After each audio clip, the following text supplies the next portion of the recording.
മാന്യ പ്രേക്ഷകർക്ക് എൻ്റെ പ്രണാമം. കഴിഞ്ഞ ക്ലാസ്സിൽ മനുഷ്യ ദുഃഖങ്ങളെക്കുറിച്ച് ഓരോ വ്യക്തിയും അനുഭവിക്കുന്ന ടെൻഷനും അപകർഷതാബോധവും വേദനയും അതുപോലെയുള്ള നെഗറ്റീവുകളെയും കുറിച്ച് ഞാനൊരു ഇൻട്രൊഡക്ഷൻ എന്ന രീതിയിൽ വിവരിക്കേണ്ടായി. അങ്ങനെ വിവരിക്കാൻ കാരണം അനവധി വ്യക്തികൾ ഇന്ന് അവരവരുടെ ദുഃഖം പരിഹരിക്കാനായിട്ട് മുമ്പിൽ കാണുന്ന ഏത് വഴിയിൽ കൂടിയും പോകാനായിട്ട് തയ്യാറായിക്കൊണ്ടിരിക്കുകയാണ്. കേട്ടുകേൾവി പോലും ഇല്ലാത്ത മുസ്ലിം മന്ത്രവാദം, ഇസ്ലാമിക സിദ്ധന്മാരെ കൊണ്ട് മന്ത്രവാദം നടത്തി ഇക്കഴിഞ്ഞ ഏതാനും ദിവസങ്ങളിലാണ് 1-2 പെൺകുട്ടി പോലും മരിച്ചത്. എല്ലാവരും ഇന്ന് അവരവരനുഭവിക്കുന്ന ദുഃഖങ്ങളും വേദനകളും ടെൻഷനുകളും അപകർഷതയും നിരാശയും എല്ലാം മാറ്റാനായിട്ട് ആത്മീയതയാണെങ്കിൽ ആത്മീയത, ഭൗതികതയാണെങ്കിൽ ഭൗതികത, മദ്യപാനമാണെങ്കിൽ മദ്യപാനം, ഏത് വഴിയിൽ കൂടിയും മനസ്സിന് സ്വസ്ഥതയുണ്ടാക്കാൻ വേണ്ടിയിട്ടുള്ള പ്രയാണത്തിലാണ് ഇന്ന് സമൂഹം മുമ്പോട്ട് പോകുന്നത്. നമ്മളുടെ ആകെ ദുഃഖങ്ങളെ, മനുഷ്യൻ അനുഭവിക്കുന്ന ദുഃഖങ്ങളെ നമുക്ക് 4-5 രീതിയിൽ വിവരിക്കാൻ സാധിക്കും. അതിൽ ഒന്നാമത്തെ ദുഃഖം എന്ന് പറയുന്നതും ഏറ്റവും അടിസ്ഥാനപരമായ ദുഃഖം എന്ന് പറയുന്നതും എല്ലാ ദുഃഖങ്ങളും ആരംഭിക്കുന്നതും അവസാനിക്കുന്നതും എന്ന് പറയുന്നതും മനസ്സിലാണ്. മനസ്സിന്റെ ദുഃഖം, ഏതു ദുഃഖവും ചെന്നെത്തുന്നത് അത് ഭാര്യാഭർത്തൃ ബന്ധത്തിന്റെ ദുഃഖമായാലും കുടുംബത്തിൻ്റെയും മതത്തിൻ്റെയും സമൂഹത്തിൻ്റെയും രാഷ്ട്രത്തിൻ്റെയും മാനവരാശിയുടെയും ഏതിൻ്റെ എടുത്താലും ശരി, ദുഃഖം ഒരു വ്യക്തിയെ ബാധിക്കുന്നത് മനസ്സിലൂടെയാണ്. അപ്പം നമ്മൾ നമ്മുടെ ദുഃഖത്തെ ആദ്യം ഒന്ന് ക്ലാസിഫൈ ചെയ്യാൻ ശ്രമിക്കണം. നിങ്ങളോട് ഓരോരുത്തരുമായിട്ട് ഞാൻ അഭ്യർത്ഥിക്കുന്നു, നിങ്ങളുടെ ദുഃഖം ഒന്ന് ക്ലാസിഫൈ ചെയ്യാം. മനസ്സുമായി ബന്ധപ്പെട്ട ദുഃഖം, ശരീരത്തിൻ്റെ ആരോഗ്യവുമായി ബന്ധപ്പെട്ട ദുഃഖം, കുടുംബ ബന്ധങ്ങളിലുണ്ടാകുന്ന ദുഃഖം, അവനവൻ്റെ മതത്തിൽ ധർമ്മത്തിലുണ്ടാകുന്ന ദുഃഖം, സമൂഹത്തിലുണ്ടാവുന്ന ദുഃഖം, രാഷ്ട്രത്തിലുണ്ടാവുന്ന ദുഃഖം, ഇതെല്ലാം എന്നെയും നിങ്ങളെയും പ്രത്യക്ഷമായും പരോക്ഷമായും കുറച്ച് സമയത്തേക്കോ കുറേ സമയത്തേക്കോ സ്വാധീനിക്കുന്നുണ്ട്. അങ്ങനെ മനസ്സിലെ ദുഃഖം എന്ന് പറയുന്നത് നമ്മൾ പലതും കേൾക്കുമ്പോൾ ഉണ്ടാകുന്ന ദുഃഖമാണ്, പലതും കാണുമ്പോൾ ഉണ്ടാകുന്ന ദുഃഖമാണ്, പലതും ചർച്ച ചെയ്യുമ്പോൾ ഉണ്ടാകുന്ന ദുഃഖമാണ്, പലതും ചിന്തിക്കുമ്പോൾ ഉണ്ടാകുന്ന ദുഃഖം, പലതും അനുഭവിക്കുമ്പോൾ ഉണ്ടാകുന്ന ദുഃഖം. അപ്പോൾ നമ്മളുടെ മനസ്സിനെ ദുഃഖത്തിൻ്റെ അഗാധതയിലേക്ക് എത്തിക്കുന്നത് പലപ്പോഴും നമ്മൾ പലതും കേൾക്കുന്നത് കൊണ്ടാണ്. ആരെങ്കിലും ഒരു ബന്ധു ഇന്ന് രാവിലെ മരിച്ചു എന്ന് നമ്മൾ കേട്ടാൽ പണ്ടത്തെ പോലെയുള്ള ദുഃഖം ഇന്നില്ലെങ്കിലും ദുഃഖമുണ്ടാവാറുണ്ട്. പക്ഷെ ഇന്ന് രാവിലെ ഒരാൾ മരിച്ചു എന്ന് കേൾക്കുന്ന ആ വാർത്ത ഇന്ന് രാവിലെ അല്ല, 3 മാസം മുമ്പ് അതേ ബന്ധു മരിച്ചു എന്നാണ് നിങ്ങൾ കേൾക്കുന്നതെങ്കിൽ നിങ്ങൾക്ക് അത്രയും ദുഃഖം തോന്നില്ല. ആ മരിച്ച ബന്ധു നിങ്ങളുടെ വീടിൻ്റെ ഏറ്റവും അടുത്താണ് മരിച്ചതെങ്കിൽ ഉണ്ടാവുന്ന ദുഃഖത്തിൻ്റെ അത്രയും ഉണ്ടാവില്ല. അദ്ദേഹം അമേരിക്കയിൽ വെച്ചിട്ടോ ഇംഗ്ലണ്ടിൽ വെച്ചിട്ടോ യൂറോപ്പിൽ വെച്ചിട്ടാണോ മരിച്ചതെങ്കിൽ അതേ ബന്ധു മരിച്ചു എന്ന് നിങ്ങൾ കേൾക്കുമ്പോൾ ആ വ്യക്തിയുമായിട്ട് നിങ്ങൾക്ക് അടുത്ത ബന്ധമുണ്ടെങ്കിൽ വലിയ ദുഃഖം ഉണ്ടാവുള്ളൂ. ബന്ധം തീരെയില്ല, കണ്ടിട്ട് തന്നെ 10-25 കൊല്ലമായെങ്കിൽ നിങ്ങൾക്ക് ദുഃഖം ഉണ്ടാവില്ല അത്രയ്ക്കും. അപ്പോൾ നമ്മൾ ചിലതെല്ലാം കേൾക്കുമ്പോൾ ആ കേൾക്കുന്നതിൻ്റെ വിവിധ വശങ്ങളുമായിട്ട് ബന്ധപ്പെട്ടാണ് നമ്മുടെ ദുഃഖം ഇരിക്കുന്നത്. അതേപോലെയാണ് കാഴ്ച. കൺമുമ്പിൽ ഒരാൾ മരിക്കുന്നു, വളരെ ദൂരെ ഒരാൾ മരിക്കുന്നു, അനവധി കിലോമീറ്ററുകൾ അപ്പുറത്തൊരാൾ മരിക്കുന്നു. ഇതെല്ലാം നമ്മൾ കാണുന്നില്ല, അല്ലെങ്കിൽ നമ്മൾ പത്രത്തിലൂടെ അറിയുന്നു, അതല്ലെങ്കിൽ ഫോട്ടോ അയച്ചറിയുന്നു, അല്ലെങ്കിൽ ഇന്റർനെറ്റിലൂടെ അറിയുന്നു. ഇതെല്ലാം കാണുമ്പോൾ, നേരിട്ട് കാണുകയും പരോക്ഷമായി കാണുകയും ചെയ്യുമ്പോഴുള്ള ദുഃഖത്തിൻ്റെ അളവിന് വ്യത്യാസമുണ്ട്. അതേപോലെ നമ്മളൊരു വിഷയത്തെക്കുറിച്ച് ചർച്ച ചെയ്യുമ്പോൾ നമ്മളുമായിട്ട് വലിയ ബന്ധമൊന്നുമില്ലാത്ത വിഷയമാണെങ്കിൽ നമുക്ക് വലിയ ദുഃഖമൊന്നും തോന്നില്ല. അതേപോലെ ചിലതൊക്കെ ചിന്തിക്കുമ്പോൾ, വളരെയധികം കാര്യങ്ങൾ ചിന്തിക്കാനുണ്ടെങ്കിൽ കുറച്ച് ഇതുമാതിരിയുള്ള കാര്യങ്ങൾ ചിന്തിക്കുമ്പോൾ നമ്മളെ സ്വാധീനിക്കാറില്ല. കാരണം മനസ്സ് പെട്ടെന്ന് വേറൊന്നിലേക്ക് പോകും. അപ്പോൾ നമ്മളുടെ മനസ്സിലുണ്ടാകുന്ന ദുഃഖത്തിൻ്റെ പ്രധാന കാരണം listening, watching, discussing, thinking and practising ആണ്. ഓർമ്മിക്കാം, മനസ്സിലുണ്ടാവുന്ന ദുഃഖത്തിൻ്റെ പ്രധാന കാരണങ്ങൾ പലതും കേൾക്കുന്നു, പലതും കാണുന്നു, പലതും ചർച്ച ചെയ്യുന്നു, പലതും ചിന്തിക്കുന്നു. ചിലതെല്ലാം നമ്മൾ ജീവിതത്തിൽ പകർത്തുന്നു. ഇതുകൊണ്ടാണ് ഉണ്ടാവുന്നത്. ആ ദുഃഖങ്ങൾ എല്ലാവർക്കും ഉണ്ട്. ലോകത്തിൽ ഇല്ലാത്തത് ഒരാൾ പോലും ഉണ്ടാവില്ല, ഒരാൾ പോലും ഉണ്ടാവില്ല. ഈ ദുഃഖമുണ്ടാകുമ്പോൾ അതിന് പലരും പല രീതിയിലാണ് പ്രതികരിക്കുന്നത്. വളരെ ചെറിയൊരു കുട്ടിയാണെന്ന് വിചാരിക്കുക, അടുത്ത ബന്ധു മരിച്ചു എന്ന് 1ാം ക്ലാസ്സിലെ ഒരു കുട്ടിയാണ് കേൾക്കുന്നതെങ്കിൽ കുറച്ച് നേരത്തേക്ക് അവന് ദുഃഖം ഉണ്ടാവും, പിന്നെ അവൻ മറന്നേനെ പോകും. വളരുന്നതിനനുസരിച്ച് 5ാം ക്ലാസ്സായി, 10ാം ക്ലാസ്സായി, കോളേജിലെത്തി, കുറെ കൂടി വലുതായാൽ കുറെ കൂടി ദുഃഖം കൂടുതലുണ്ടാവും. പിന്നെ അതേ വ്യക്തി ഒത്തിരി കാര്യങ്ങളിൽ ഇൻവോൾവ് ചെയ്യുന്നു, വളരെയധികം മെച്യൂറായി എങ്കിൽ ഈ കേൾക്കുന്നതിൻ്റെ ദുഃഖത്തിൻ്റെ ഇൻറ്റൻസിറ്റി അത്ര ഉണ്ടാവില്ല.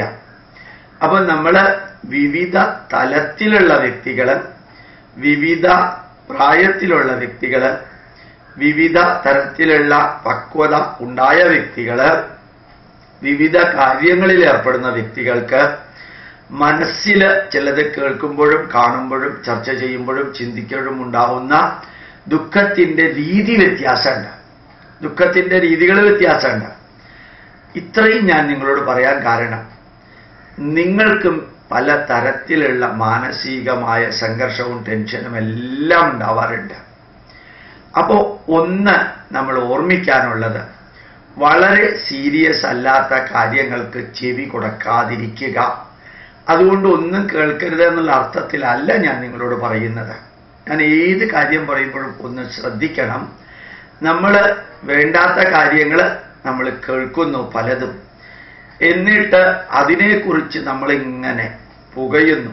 ഉദാഹരണമായിട്ട്, നല്ല ഒരു കോൺഗ്രസ് പ്രവർത്തകനാണെന്ന് വിചാരിക്കുക, അമേരിക്കയിൽ പ്രവർത്തിക്കാം.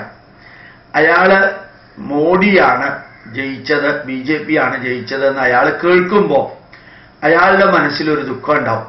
അത് TV-യിലൂടെ കാണുമ്പോൾ അയാളുടെ മനസ്സിലൊരു ദുഃഖം ഉണ്ടാവും. പക്ഷെ അയാൾ തന്നെ അത് കേട്ടു, കണ്ടു, അത് കളഞ്ഞു.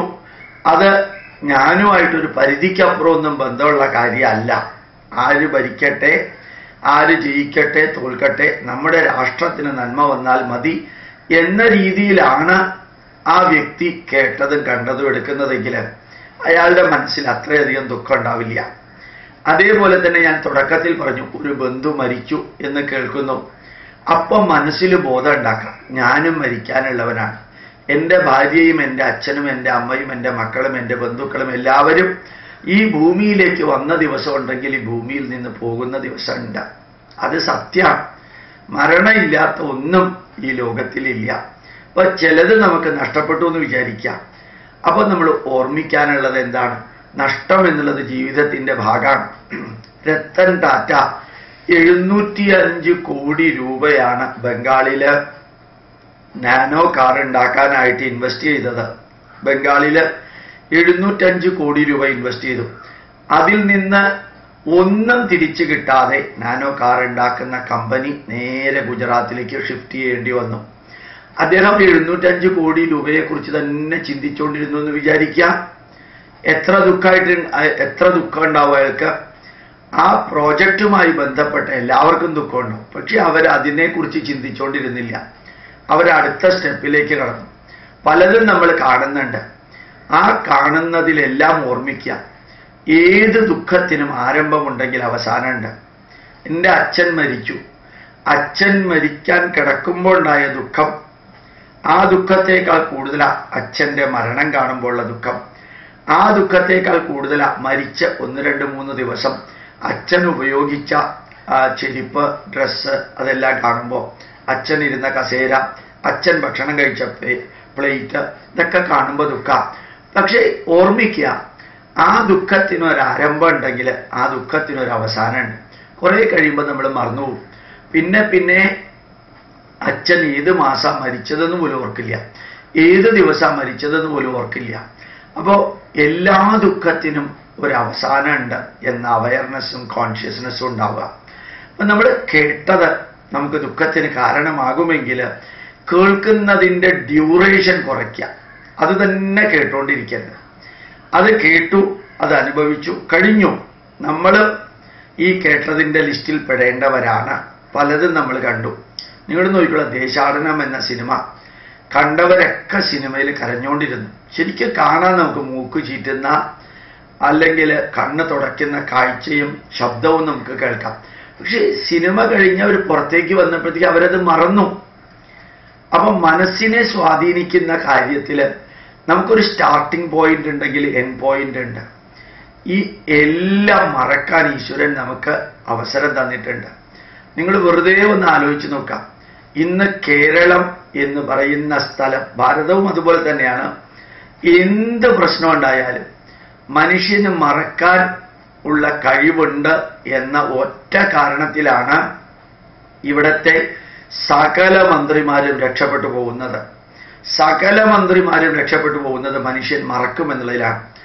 ഒന്ന് സരിതയുടെ കേസെടുക്കുക, സോളാർ കേസെടുക്കുക, അച്യുതാനന്ദന്റെ മരുമകന്റെ ഭൂമി തട്ടിപ്പിന്റെ കേസെടുക്കുക, കരിമണലിന്റെ കേസെടുക്കുക, മണൽ മാഫിയയുടെ കേസെടുക്കുക, പാറമടകളുടെ കേസെടുക്കുക, സൈലന്റ് വാലിയുടെ കേസെടുക്കുക, കൂടംകുളം അണക്കെട്ടിന്റെ, കൂടംകുളം ആറ്റമിക് റിയാക്ടറിന്റെ എടുക്കാം, തിരുവനന്തപുരത്തെ ചവറ് പ്രോസസ് ചെയ്യുന്നതിന്റെ, വേസ്റ്റ് പ്രോസസ് ചെയ്യുന്നതിന്റെ കേസെടുക്കാം. നിങ്ങൾ ഏതെടുത്ത് നോക്കിക്കോളാം, ഒന്നിനു ശേഷം വേറൊന്ന് വേറൊന്ന് വേറൊന്ന് എന്ന രീതിയിൽ പത്രക്കാരെ ഓരോ പ്രശ്നങ്ങളും ഇന്ന് വലിയ വാർത്തയായിട്ട് ആഘോഷിക്കുന്നത് നാളെ അവർക്ക് വാർത്തയല്ല. ഈ ചവറയില് ആ മണല് പ്രോസസ് ചെയ്യുന്ന സ്ഥലത്ത്, കരിമണല് പ്രോസസ്, ഇൽമിനൈറ്റ് പ്രോസസ് ചെയ്യുന്ന സ്ഥലത്ത് വാതകം വന്നു. അതിന്റെ മാനേജറും MD-യും എല്ലാം എത്ര കാഷ്വലായിട്ടാണ് പറഞ്ഞെന്നുള്ള പ്രോബ്ലം ഉള്ളതൊന്നും അല്ല വന്നത്. അപ്പൊ തന്നെ ഇവിടുത്തെ ആഭ്യന്തരമന്ത്രി പോയി അന്വേഷണത്തിന് ഉത്തരവിട്ടു. ആരന്വേഷിക്കുന്നു എന്നോ, അയാള് എന്താ ചെയ്യാൻ പോകുന്നതെന്നോ, അയാൾ എന്ന് റിപ്പോർട്ട് തരുമെന്നോ യാതൊന്നും ഉറപ്പ് കൊടുക്കാതെ മനുഷ്യന്റെ മറവി എന്നുള്ളതിനെ കുറിച്ച് മാത്രം ഉപയോഗിച്ചിട്ടാണ് എല്ലാ മന്ത്രിമാരും അവരുടെ കസേരയിൽ വിലസുന്നത്. അതുപോലെ തന്നെ വിമർശനങ്ങൾ, ഒമർ അബ്ദുള്ളയെ കുറിച്ചുള്ള വിമർശനം വന്നു, അതിനെക്കുറിച്ചുള്ള വിമർശനം വന്നു, ഇതിനെക്കുറിച്ചുള്ള വിമർശനം വന്നു, WTOയെ കുറിച്ചുള്ള വിമർശനം വന്നു.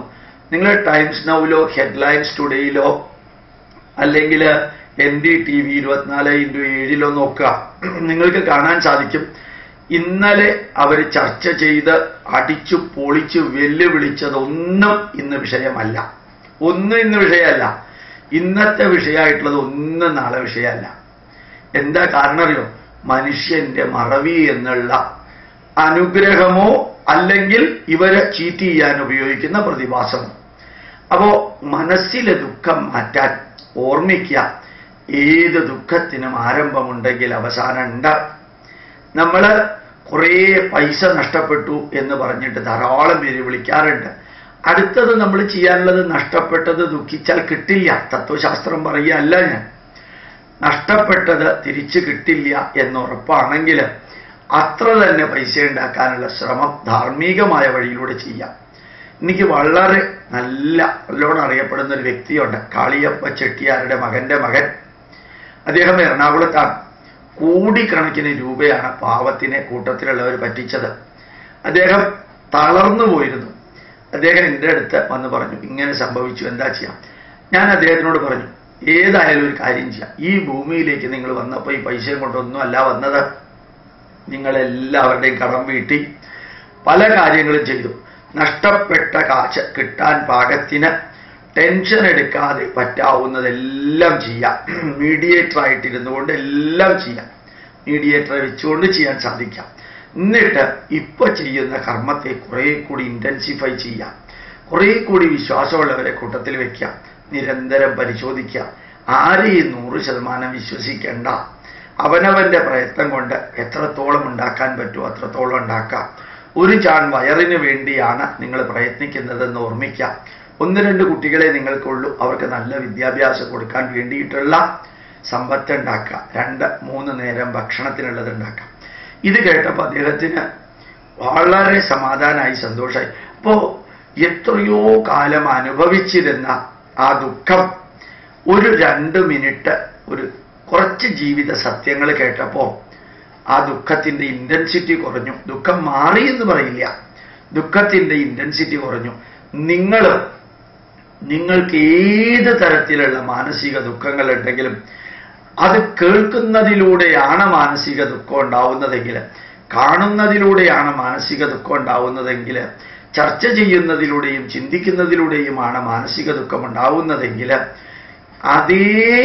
അതേ ദുഃഖമില്ലാതെയാക്കാൻ അതേ വഴിയുണ്ട്. നമ്മൾ സംസ്കൃതത്തിൽ പറയാറുണ്ട്, ഉഷ്ണം ഉഷ്ണേന ശാന്തി, ശീതം ശീതേന ശാന്തി. ഉഷ്ണസംബന്ധമായ രോഗമില്ലാതെയാക്കാൻ ഉഷ്ണത്തിന്റെ വഴിയിലൂടെ പോവുക എന്ന്. അത് തന്നെയാണ് ഇപ്പൊ കേട്ട് കണ്ട് ചർച്ച ചെയ്ത് ചിന്തിച്ച് നമുക്കുണ്ടാവുന്ന ദുഃഖം മാറ്റാൻ എളുപ്പ വഴി എന്ന് പറയുന്നത് എന്ത് കേട്ടപ്പോഴാണോ ദുഃഖമുണ്ടായത് അതിന്റെ ഓപ്പോസിറ്റ് കേട്ടാൽ എന്തുണ്ടാവും? സന്തോഷം ഉണ്ടാവും. അപ്പൊ സന്തോഷം ഉണ്ടാവുന്നത് കേൾക്കാം. എത്രയോ കാര്യങ്ങൾ സന്തോഷം ഉണ്ടാക്കുന്നതുണ്ട്. നല്ല മന്ത്രങ്ങൾ കേൾക്കാം. ഞാൻ എല്ലാ മതക്കാരോടുമാണ് പറയുന്നത്, നല്ല ഋഗ്വേദ മന്ത്രം കേൾക്കാം, കൃഷ്ണ യജുർവേദ മന്ത്രം കേൾക്കാം. നിങ്ങൾ കേൾക്കുമ്പോൾ നിങ്ങൾക്ക് മനസ്സിലാവും നിങ്ങൾ ഏത് മതത്തിലുള്ള വ്യക്തിയാണെങ്കിലും എന്തൊരു മാറ്റാ നിങ്ങളിൽ ഉണ്ടാവുന്നത് എന്ന്. നല്ല കീർത്തനങ്ങൾ കേൾക്കാം, നല്ല കീർത്തനങ്ങൾ കേൾക്കാം, അർത്ഥവത്തായ പാട്ടുകൾ കേൾക്കാം. ഞാൻ ഇടയ്ക്കിടയ്ക്ക് പറയാറുണ്ട്, മധുര കാവ്യമിതോ മറന്നു. ആ മധുര കാവ്യം നമ്മൾ മറക്കുന്നു. മർത്യൻ കണക്കുകൾ കൂട്ടുന്നു പിന്നെ കിഴിക്കുന്നു, കൂട്ടലും കിഴിക്കലും പിഴയ്ക്കുന്നു. എന്ത് അർത്ഥവത്തായിട്ടുള്ളൊരു പാട്ടാണത്. ഞാൻ നേരത്തെ പറഞ്ഞിരിക്കുന്നതാണ്. ആസ്വദിച്ചിടണം ഓരോ വരിയും ആനന്ദ സന്ദേശ രസമധുരം.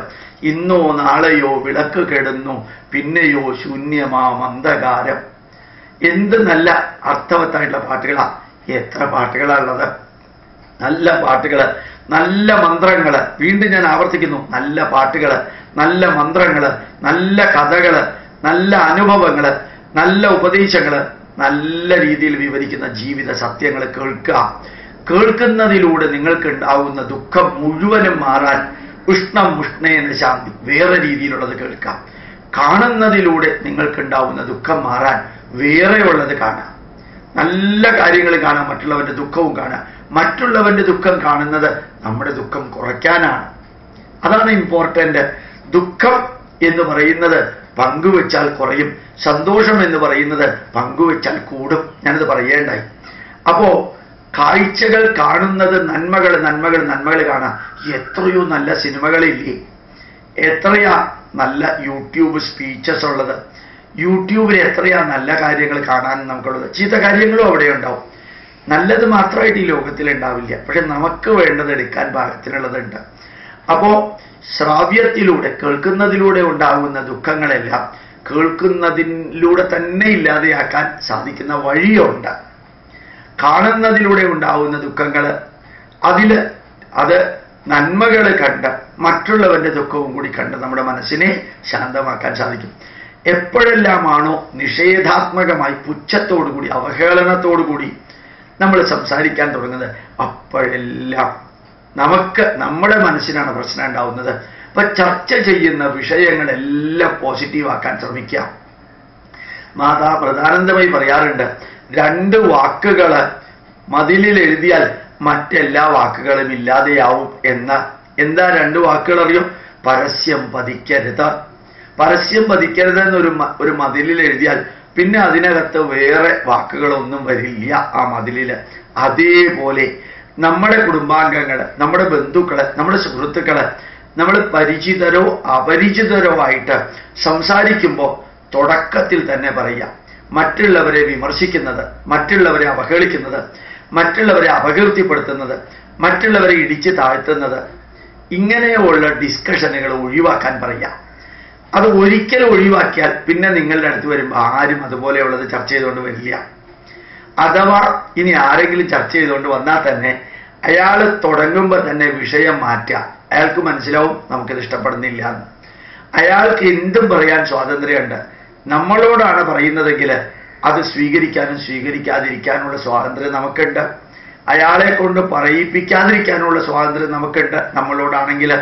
അപ്പൊ ലിസണിങ് എന്നുള്ളത് പോസിറ്റീവായിട്ടുള്ളത് ലിസൺ ചെയ്യാം. വാച്ചിങ് എന്നുള്ളത് ഈ ഏതാണോ വേദനിക്കുന്നത് വേദനയില്ലാതെയാക്കുന്ന ധാരാളം കാര്യങ്ങൾ ചുറ്റും കാണാനുണ്ട്. അതുപോലെ എന്താണോ ചർച്ച ചെയ്യുന്നത് അത് നന്മ നിറഞ്ഞ രീതിയിലുള്ളത് ചർച്ച ചെയ്യാം. ഞാൻ ഒരിക്കൽ കൂടി പറയാം, ഞാൻ എൻ്റെ ജീവിതത്തിൽ പകർത്താത്തത് നിങ്ങളോട് ഞാൻ പറയില്ല. ഞാൻ ഇടയ്ക്ക് ഓർമ്മിപ്പിക്കുന്നതാണ്. ഇതൊക്കെ പറയാൻ എളുപ്പമാണ് ഗോപാലേഷ എന്ന് നിങ്ങൾക്ക് തോന്നുന്നു എങ്കിൽ ഞാൻ എന്നെ മാറ്റിമറിക്കാൻ ശ്രമിക്കുന്ന രീതി കൂടിയാണ് നിങ്ങളുടെ മുമ്പിൽ വെക്കുന്നത്. അപ്പോൾ ചർച്ച ചെയ്യുന്നതിന് അഥവാ കേൾക്കുന്നതിൽ നെഗറ്റീവ് ഉണ്ടെങ്കിൽ, കാണുന്നതിൽ നെഗറ്റീവ് ഉണ്ടെങ്കിൽ, ചർച്ച ചെയ്യുന്നതിൽ നെഗറ്റീവ് ഉണ്ടെങ്കിൽ അത് മനസ്സിൽ റീറ്റെയിൻ ചെയ്യുന്നതിന് പകരം ആ സ്ഥലത്തേക്ക് വേറെ ചിന്തകൾ കൊണ്ടുവരിക. കേട്ടു അതേപോലെ കളഞ്ഞു. നമ്മൾ മലയാളത്തിൽ ഒരു പ്രയോഗമുണ്ട്, ഈ ചെവി കൂടെ കേട്ടു ഈ ചെവി കൂടെ കളഞ്ഞു. അങ്ങ് കളഞ്ഞേക്കണം. ഒരു 5 മിനിറ്റ് 10 മിനിറ്റ് കഴിയുമ്പോൾ ആ വിഷയം തന്നെ നമ്മൾ മറക്കും. ചിലത് കണ്ടത് അപ്പാടെ അങ്ങോട്ട് മറന്നേക്കാം. മറക്കാൻ ശ്രമിക്കുക, മറക്കാൻ സാധിക്കും ഉറപ്പാണ്. ഇപ്പൊ ചർച്ച ചെയ്യുന്നത് അപ്പൊ ചർച്ച ചെയ്തു, ഗത്യന്തരമില്ലാതെ നെഗറ്റീവ് ചർച്ച ചെയ്യേണ്ടി വന്നാൽ ചർച്ച ചെയ്തു, കഴിഞ്ഞു, കളഞ്ഞു, പിന്നെ ആ ചാപ്റ്റർ ഇല്ല. അതേപോലെ ചിന്തിക്കുന്നത്, ഏത് ചിന്തയ്ക്കും തടയിടാൻ നമുക്ക് എളുപ്പത്തിൽ സാധിക്കും. വേറൊരു ചിന്ത നമ്മുടെ മനസ്സ് കൊണ്ടുപോവാം. നന്ദനം എന്ന സിനിമയിലെ കേശവൻ നായരെ കൊണ്ടുപോവാം. കിലുക്കം എന്ന സിനിമയിലെ ജഗതിയുടെ അഭിനയം ഒന്ന് നോക്കാം, അതൊന്ന് ചിന്തിച്ചു നോക്കാം. അതുപോലെ തന്നെ കഥ പറയുമ്പോൾ എന്നല്ലേ അതില് വളരെ രസകരമായിട്ട് ശ്രീനിവാസന്റെ കുറേ വരികളൊക്കെ ഉണ്ട്. എത്രയെല്ലാ കാര്യങ്ങളാണ് ഉള്ളത്. വാസ്തവം എന്ന സിനിമ ഇന്നലെ വൈകുന്നേരം കണ്ടു. എത്ര കോംപ്ലിക്കേഷനാണ് ഒരു മനുഷ്യന്റെ ജീവിതത്തിൽ എന്നുള്ളത്. അതിൽ കോംപ്ലിക്കേഷൻ മാത്രമേ ഉള്ളൂ. എനിക്ക് തോന്നുന്നത് ഒരു മനുഷ്യൻ അനുഭവിക്കുന്ന പല തരത്തിലുള്ള പ്രശ്നങ്ങളെല്ലാം കൂടി ഒരു കുട്ടയ്ക്കകത്തിട്ടാൽ ആ കുട്ടയിൽ എന്തുണ്ടോ അതാണ് യഥാർത്ഥത്തിൽ വാസ്തവം എന്ന സിനിമ. അതിൽ രാഷ്ട്രീയമുണ്ട്, ഭാര്യാഭർത്തൃ ബന്ധത്തിന്റെ പ്രശ്നങ്ങളുണ്ട്, സഹോദര ബന്ധത്തിന്റെ പ്രശ്നങ്ങളുണ്ട്, മകനും അച്ഛനും തമ്മിലുള്ള പ്രശ്നങ്ങളുണ്ട്, മകനും അമ്മയും തമ്മിലുള്ള പ്രശ്നങ്ങളുണ്ട്. പ്രശ്നങ്ങളെ എല്ലാം കൂടി ചേർത്ത് ഉണ്ടാക്കിയിരിക്കുന്ന ഒരു സിനിമയാണ് വാസ്തവം എന്ന് എനിക്ക് തോന്നി. ആ വാസ്തവം എന്ന പേരും വളരെ അന്വർത്ഥമായി തോന്നി. തിരക്കഥ എന്ന സിനിമയിൽ മരണത്തെക്കുറിച്ച് ശ്രീവിദ്യ വിവരിക്കുന്ന സീനുണ്ട്. ശ്രീവിദ്യയുടെ കഥയാണതെന്ന് ഞാൻ പറയാറുണ്ട്. ഇതൊക്കെ മനസ്സിലേക്ക് കൊണ്ടുവന്ന് നോക്കാം.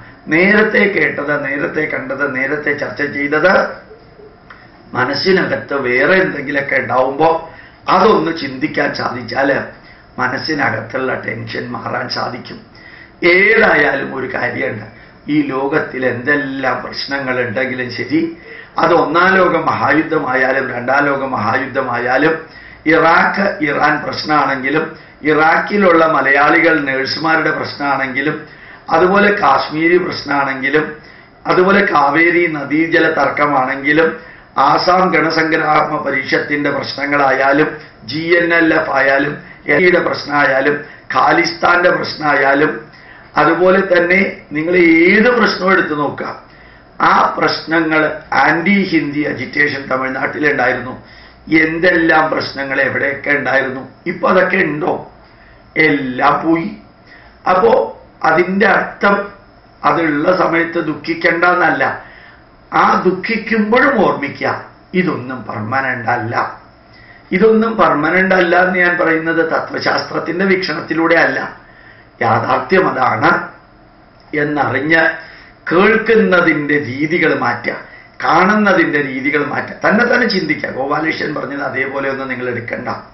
നിങ്ങൾ എന്ത് കേൾക്കണമെന്ന് തീരുമാനിക്കുക, എന്ത് കാണണമെന്ന് നിങ്ങൾ തീരുമാനിക്കുക. ഡിസ്കവറി ചാനൽ കാണണോ, നാഷണൽ ജിയോഗ്രഫി ചാനൽ കാണണോ, അനിമൽ പ്ലാനറ്റ് ചാനൽ കാണണോ, അല്ലെങ്കിൽ ഹിസ്റ്ററി ചാനൽ കാണണോ, പോഗോ ചാനൽ കാണണോ, ടൈംസ് നൗ കാണണോ, മാതൃഭൂമി ചാനൽ കാണണോ, അല്ലെങ്കിൽ മഴവിൽ മനോരമ കാണണോ, ഏത് കണ്ടാലാണോ നിങ്ങൾക്ക് തോന്നാൻ സാധ്യതയുള്ള ദുഃഖം ഇല്ലാതെയാക്കാൻ സാധിക്കുക, അതിലേക്ക് അപ്പപ്പ മാറുന്നത് ഒളിച്ചോടാൻ വേണ്ടിയിട്ടല്ല, മനസ്സിനെ വെറുതെ അധികം ടെൻഷൻ പിടിപ്പിക്കാതെ ദുഃഖം പിടിപ്പിക്കാതിരിക്കാൻ വേണ്ടി മാത്രമാണ്. അപ്പം മനസ്സിനകത്ത് പ്രശ്നം ഉണ്ടാവുന്നത് ലിസണിങ്, വാച്ചിങ്, ഡിസ്കസിങ് ആൻഡ് തിങ്കിങ്ങിലൂടെയാണെങ്കിൽ മനസ്സിനകത്തുള്ള പ്രശ്നം മാറ്റാനുള്ള വഴിയും listening, watching, discussing and thinking ആണ്. പിന്നെ നല്ലത് പ്രാക്ടീസിങ് കൂടിയാണെന്ന് മനസ്സിലാക്കാൻ സാധിക്കട്ടെ എന്ന് പ്രാർത്ഥിക്കുന്നു. നാളെ നമ്മുടെ ക്ലാസ് ശാരീരികമായ ദുഃഖങ്ങളെക്കുറിച്ചാണ്. ഇന്ന് നമ്മൾ പറഞ്ഞത് മാനസികമായ ദുഃഖങ്ങളെക്കുറിച്ചും അത് പരിഹരിക്കാൻ നന്മ നിറഞ്ഞ കഥകൾ കേൾക്കുക, നന്മ നിറഞ്ഞ അനുഭവങ്ങൾ കേൾക്കുക, നന്മ നിറഞ്ഞ ഉപദേശങ്ങൾ കേൾക്കുക, അതേപോലെ നന്മ നിറഞ്ഞ ജീവിത യാഥാർത്ഥ്യങ്ങൾ കേൾക്കുക, നല്ല മന്ത്രങ്ങൾ കേൾക്കുക, നല്ല കീർത്തനങ്ങൾ കേൾക്കുക, പ്രാർത്ഥിക്കുക, അമ്പലത്തിലേക്ക് പോവുക, ക്ഷേത്രത്തിലേക്ക് പോവുക, ധ്യാനിക്കുക, ജീവിതം അടുക്കും ചിട്ടയുമുള്ളതാക്കുക, ജീവിതം അടുക്കും ചിട്ടയുമുള്ളതാക്കുക, ധന്യമായൊരു മനസ്സുണ്ടാകാൻ തീർച്ചയായിട്ടും ജഗദീശ്വരൻ നമ്മളെ സഹായിക്കും എന്ന് ഓർമ്മിപ്പിക്കുന്നു. ഇടയ്ക്കെങ്കിലും ഓർമ്മിക്കുക, നമ്മൾ ഈ ഭൂമിയിൽ സ്ഥിരമായിട്ട് ജീവിക്കാൻ വേണ്ടി വന്നവരല്ല. ഈ ഭൂമിയിലേക്ക് വന്ന ദിവസം ഉണ്ടെങ്കിൽ ഭൂമിയിൽ നിന്ന് തിരിച്ചു പോകുന്ന ദിവസമുണ്ട്. ഭൂമിയിൽ ജീവിക്കുമ്പോൾ സന്തോഷമുണ്ടെങ്കിൽ ദുഃഖമുണ്ട്, ചിരിയുണ്ടെങ്കിൽ കരച്ചിലുണ്ട്, വരവുണ്ടെങ്കിൽ പോക്കുണ്ട്, ലാഭമുണ്ടെങ്കിൽ നഷ്ടമുണ്ട്. സൂര്യന് എങ്ങനെയാണോ ഉദയമുണ്ടെങ്കിൽ അസ്തമയമുണ്ടെന്ന് നമ്മൾ പറയുന്നത്, അതേപോലെ ജനനമുണ്ടെങ്കിൽ മരണമുണ്ട്. ഇതെല്ലാം കൂടി ചേർന്നതാണ് ജീവിതമെന്നും ഓർമ്മിക്കാൻ നിങ്ങൾക്ക് ജഗദീശ്വരൻ അനുഗ്രഹം തരട്ടെ എന്ന് പ്രാർത്ഥിക്കുന്നു. ദുഃഖിച്ചുകൊണ്ടിരിക്കാതിരിക്കുക, നമുക്ക് നാമേ പണിവത് നാഗം, നരകവും അതുപോലെ എന്ന് ഓർമ്മിക്കുക. പ്രണാമം, നമസ്കാരം.